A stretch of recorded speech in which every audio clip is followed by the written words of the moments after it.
Not that again for morning. The smell is unbearable. I can't take it anymore. Don't come near me. The smell is even getting on me. My husband was angry as usual, so I went over to my mother-in-law and asked what had happened.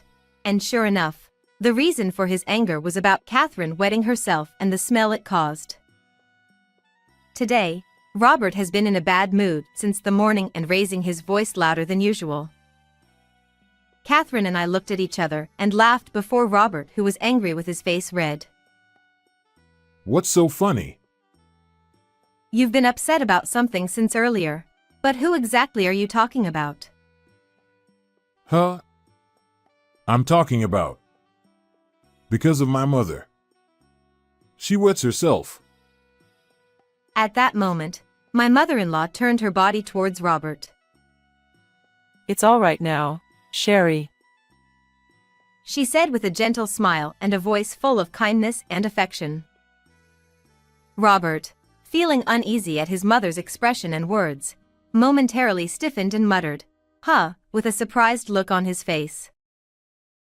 I took out a crumpled small paper bag from my pocket and slammed it onto the table. What's this? Can't you tell just by looking? It's something you should know very well. Robert, clearly unable to hide his irritation at my provocative tone, cautiously picked up the crumpled paper bag that had been slammed onto the table. It was a paper bag which had a prescription with Robert's name on it, for the exact same medication that my mother-in-law had been prescribed. She had found it by chance while alone at home, when she opened the kitchen trash can to throw away the trash in her room. Brown Beauty Salon. I was entrusted with running this shop because my husband Robert's mother retired from being a hairdresser 15 years ago. I met my husband Robert through a mutual acquaintance from beauty school, and after dating for a year, we got married.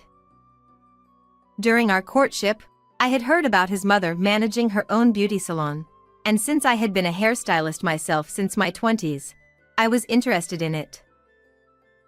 After getting married, I resigned from the salon where I had been working and began helping out at Robert's family beauty salon. We spent busy yet fulfilling days together with Robert, his parents, and our daughter Wendy, who was just 5 years old at the time.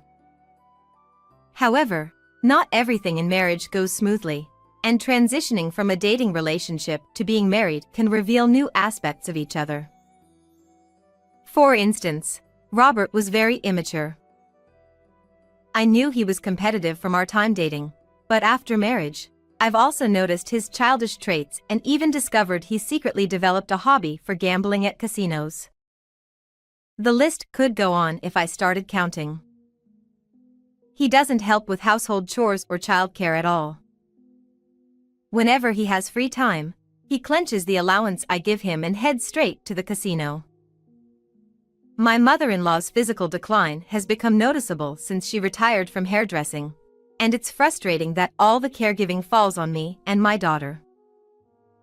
Yet, the truth is, despite everything, I can't bring myself to dislike him completely.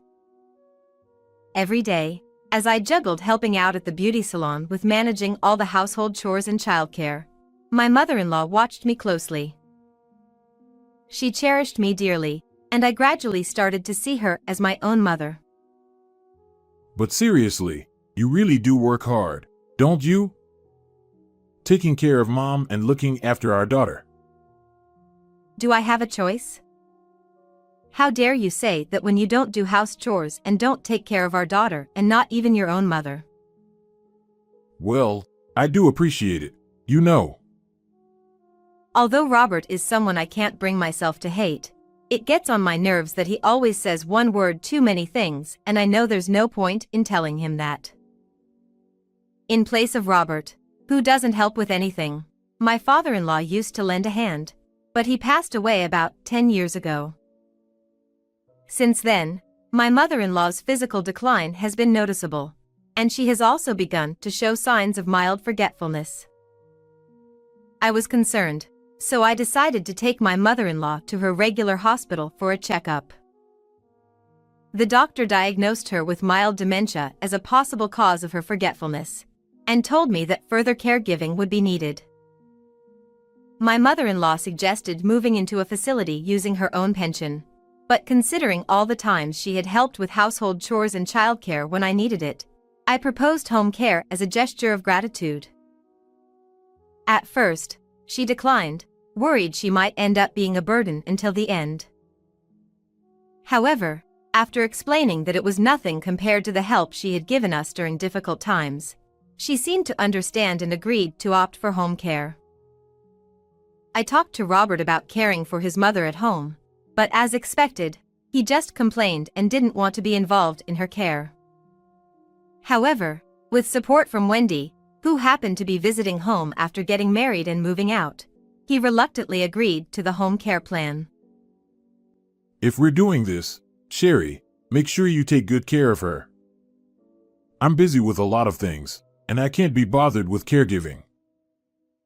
I thought to myself that his so-called busyness was probably just trips to the casino, but I chose not to say it out loud.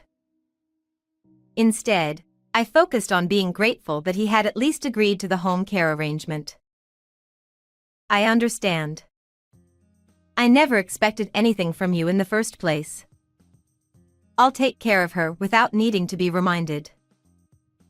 With situations like this, it's now the three of us, Robert, my mother-in-law, and me, living together. We manage the beauty salon and, with occasional help from Wendy, who lives nearby, we lead busy but fulfilling lives. Today, as well, I glanced sideways at Robert heading to the casino while I chatted with salon clients, cutting their hair.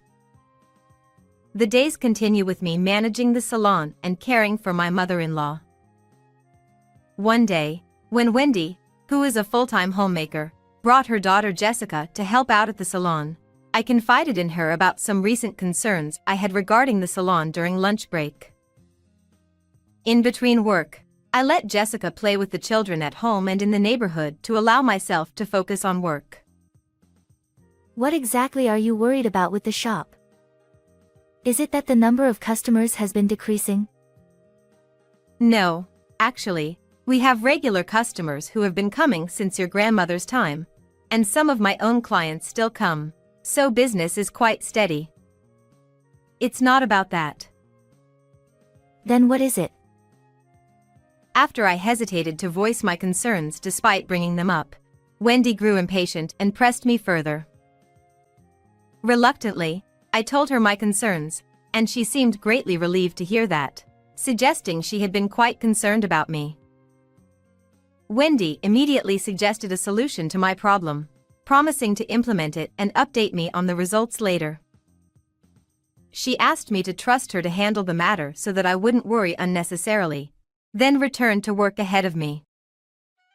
She said to trust her, but I wonder if everything will really be okay.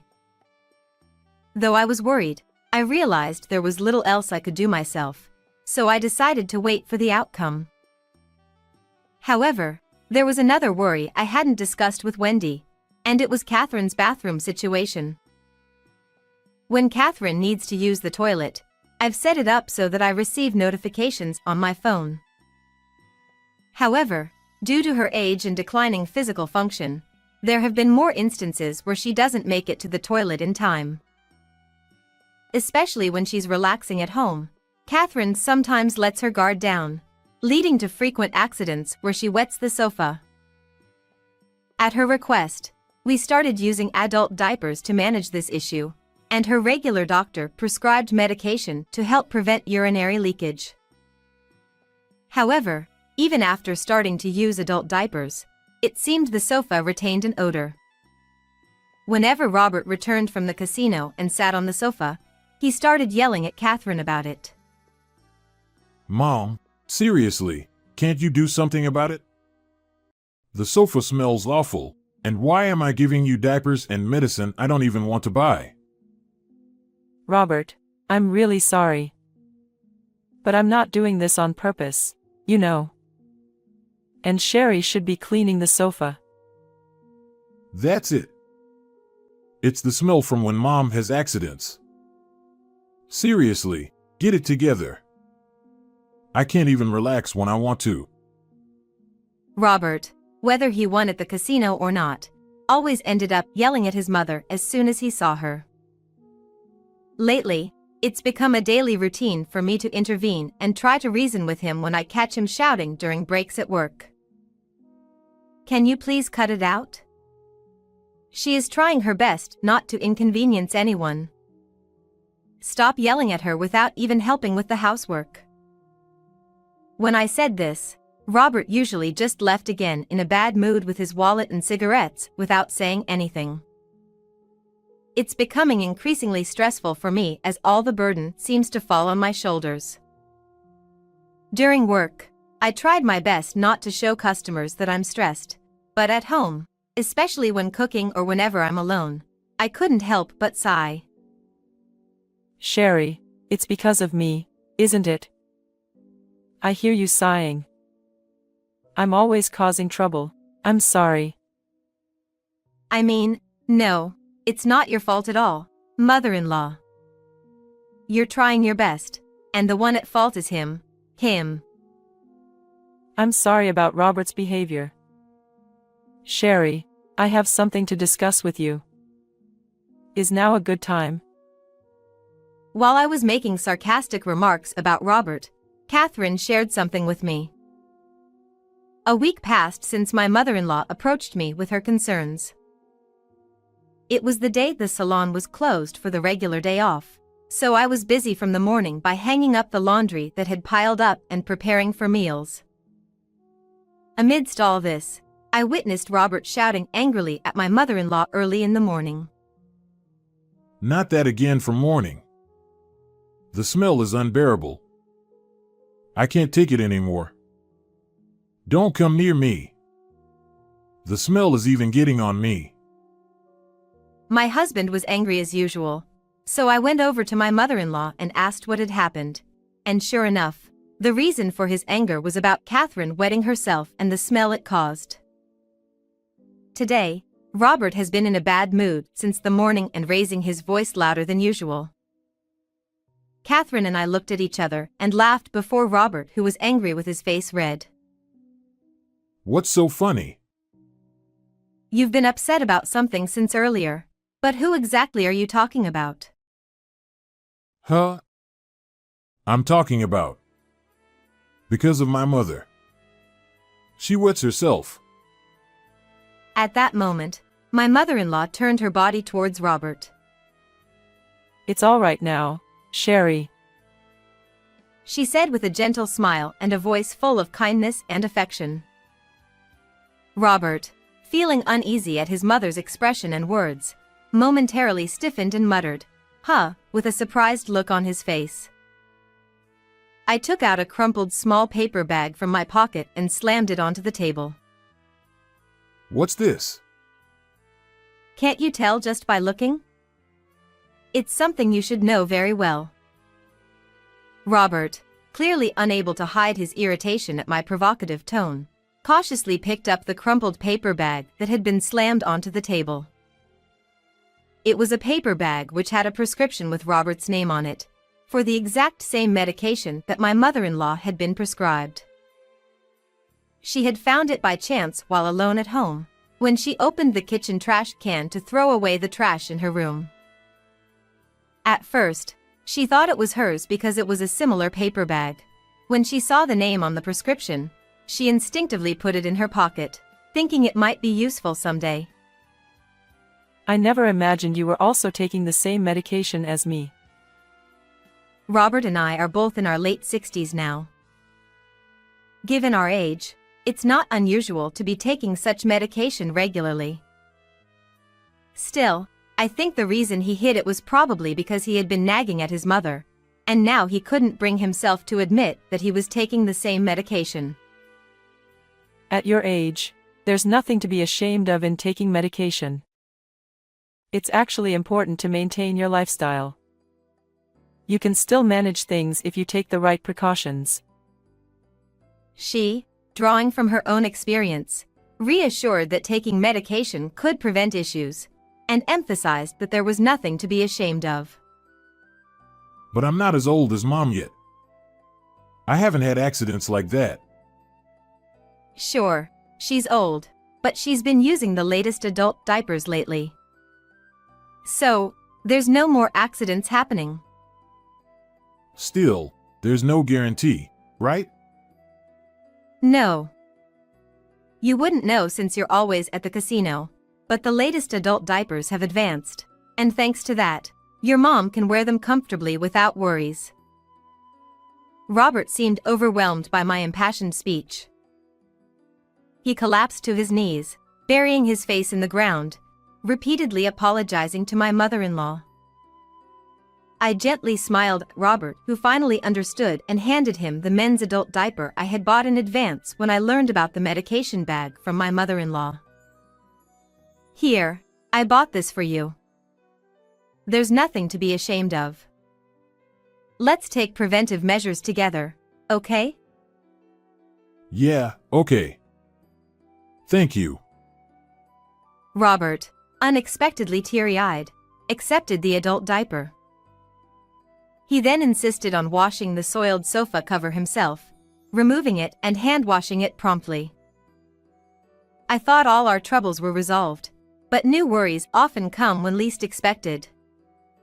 Just as I thought everything had settled down, suddenly a forceful knocking echoed through the living room from the front door. When I checked the monitor attached to the intercom, there was Wendy, looking flustered. As soon as I let Wendy into my home, she grabbed my shoulder and exclaimed, "I need you to see something." Her eyes widened with urgency. As for what she wanted me to see, it was regarding a problem I had previously consulted Wendy about. Recently, I had been troubled by discrepancies in the cash register sales figures at the store, no matter how much I checked. If it had been just a few cents or $1, I might have accidentally given customers too much change, so I just need to be more careful when giving change in the future. However, what made me suspicious was that the discrepancies amounted to more than $100. At Wendy's suggestion, we discreetly installed small hidden cameras purchased online inside and around the cash register. It turned out Wendy was panicked because she had identified the source of the discrepancies in the register. When we connected the computer to check the footage, we spotted a person making suspicious movements. It was Robert. When we tried to review the footage, Robert, with a pale face, tried to sneak away like a character from an old comedy film, but Wendy stopped him. Where are you going? Dad, please check it with us. We brought Robert back, and upon rechecking the footage, it clearly showed Robert taking money from the cash register when the store was empty during lunch break. Dad, what on earth is going on here? How could you do this? Stealing money from the register. You didn't use that money for. I had no choice. Pocket money wasn't enough for gambling, and it ran out too quickly. I'm sorry. I was planning to pay it back once my pension came in. Although he reluctantly apologizes for giving in to greed, his attitude clearly showed he didn't fully understand the seriousness of the situation. After he apologized, he suddenly became defiant and said he was hungry. The sound of my patience finally snapping echoed clearly in my head at those words. Enough is enough. I've been fed up with your attitude since we got married. Always gambling and doing nothing at home. I've had enough. My long-standing dissatisfaction and anger towards Robert exploded, and I relentlessly showered him with insults unlike anything I had ever said in my life. Robert, visibly shocked by my outburst, as well as Wendy and even my mother-in-law, who had only ever seen my kind side, watched the scene with mouths agape in surprise. After venting my anger at Robert with a barrage of insults until I felt somewhat relieved, I slumped into a chair, feeling slightly out of breath. Robert desperately apologized, sensing a threat to his life, but it was already too late. By this point, I've already made my mind up. Catherine, can I? Yes, you've done enough. You don't have to endure anymore. Encouraged by her words, I calmly but coldly told Robert, I'm divorcing you. I've had enough, I'm tired. I made it clear that I saw no future in living with Robert any longer. Wait, please. I'm begging you. Wendy.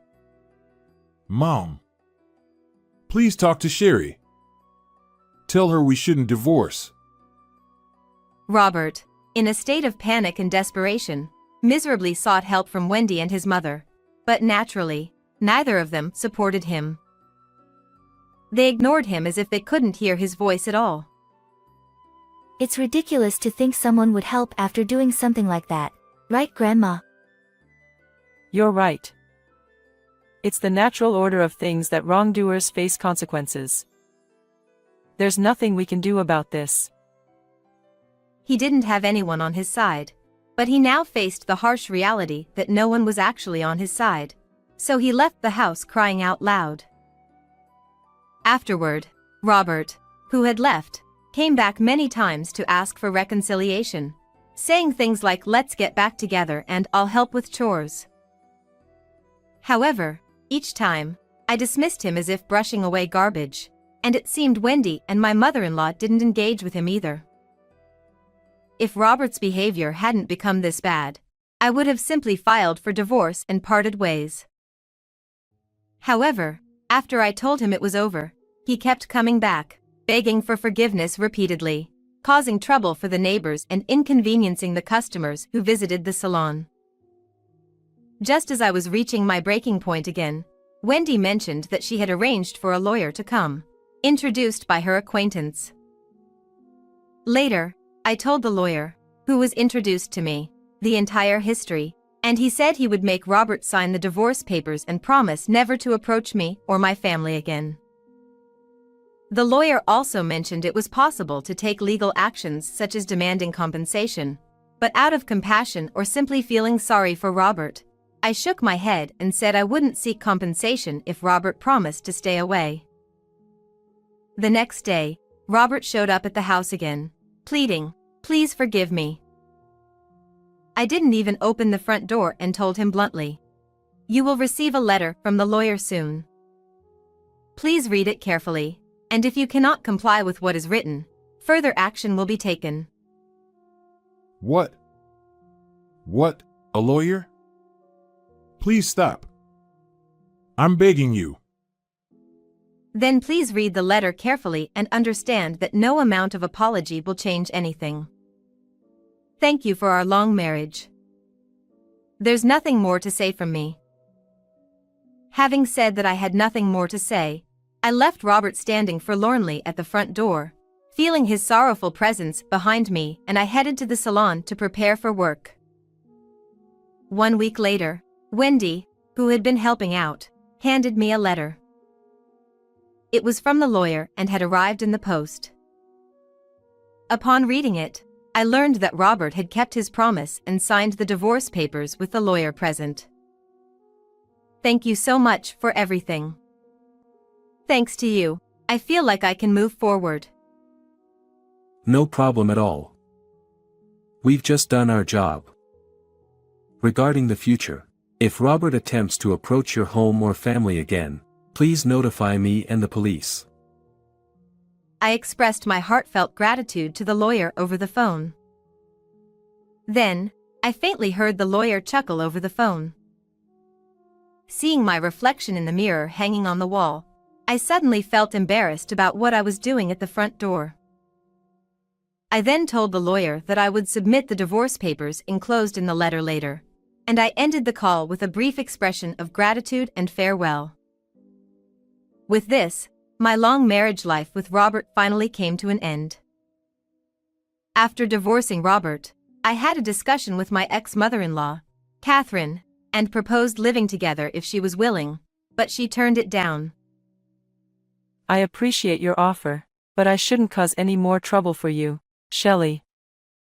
I'll manage on my own, and I still have the money my husband left for me, so I'll probably move into a care home or something. But I think Wendy and Jessica will miss you. To tell you the truth, I'd been looking for a good care home for a while. I found a nice place recently, and I've started the paperwork. So I'm sorry. Please visit me whenever you want to see me. Understanding that Catherine's decision was firm and further persuasion would not change her mind, I promised to visit the care home with my family and protect the beauty salon I took from her for the rest of my life. On the day Catherine moved in, I, along with Wendy and Jessica, helped carry her belongings into the care home. We spent some time chatting in her room, which will be a new place she will live for the future. Grandma, even though we live far away, don't forget about Jessica. Of course, I won't forget.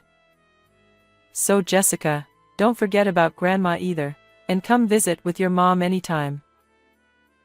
While listening to Jessica and Catherine's conversation nearby, Wendy and I are organizing the items we brought from home onto the shelves.